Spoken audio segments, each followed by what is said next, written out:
It's Andrew Wadder from RetroRequiem, and I'm here with JP and Matt from the Automatic Gentleman with their game Lunch War. Hey guys, how are you guys doing? I'm doing super great. I'm great as well.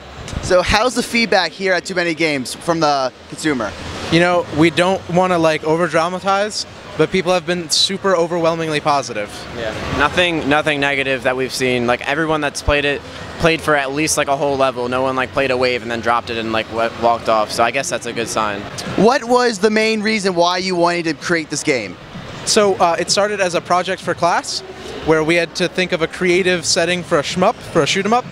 And so we thought of a cafeteria lady throwing apples instead of like a spaceship, and then we just rolled from there.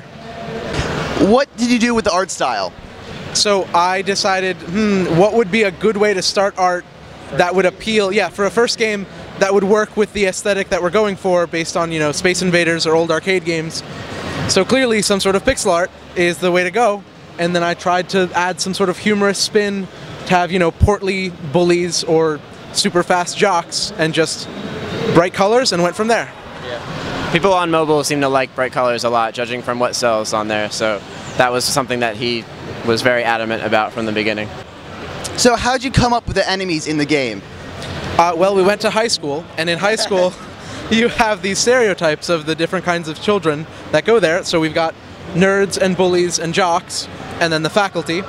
And then, fingers crossed, sequel, maybe cheerleaders, goth kids, all that other great stuff. Yeah. Tons of stereotypes that we could pull from. It's like pretty much endless amount of enemies that we could draw from.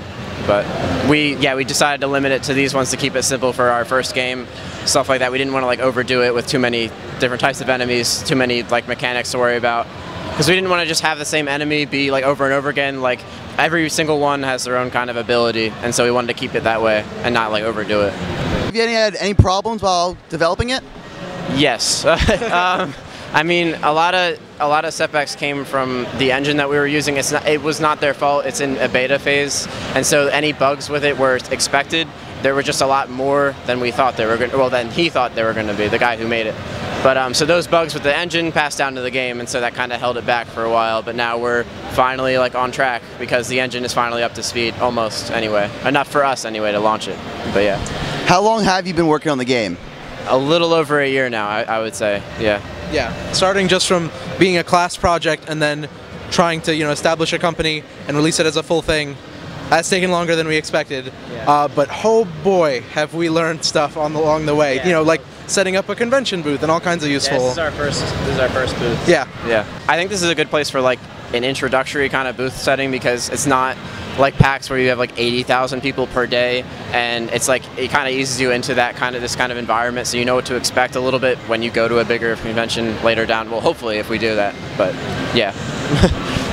So as an indie developer, what problems have you faced, and what can you give advice to other indie developers making games now? Oh, that's the first time we've been asked that, but I would say, like, well, the same advice that we've actually been getting from other developers that we've gotten that I think has helped us the most is to set your expectations, especially for your first game, set your expectations like ridiculously low so that if it doesn't do well, you're not like crushed and you want to continue doing it. That and just like don't, again, like kind of what you said, like don't make it too complicated, especially with your first game, because it gets over your head, and then all of a sudden, like there's so many problems and bugs and stuff to worry about that it's like it gets out of your realm of experience, especially with the first game anyway. But for more experienced people, we can't really say since we don't really, we're still new ourselves, but yeah. And as far as worrying about your first game just appealing to people, figure out if you have a niche with either your gameplay or your looks or a quirk of some kind, like, oh, I've never seen this setting on this kind of genre. If you can find something that hasn't been done before in terms of either new gameplay or a new look, then that's your best chance. So, when's the game coming out? How much will it be? And what devices will it be on? So it's going to be on iOS and Android, hopefully at the same time, given any more problems. And we're hoping to release it by the end of this month in June for $1. And no in-app purchases or anything else like that. Just $1. Lunch will be out later this month for $1. Thank you so much for talking with us. Yeah, no problem, guys. All right.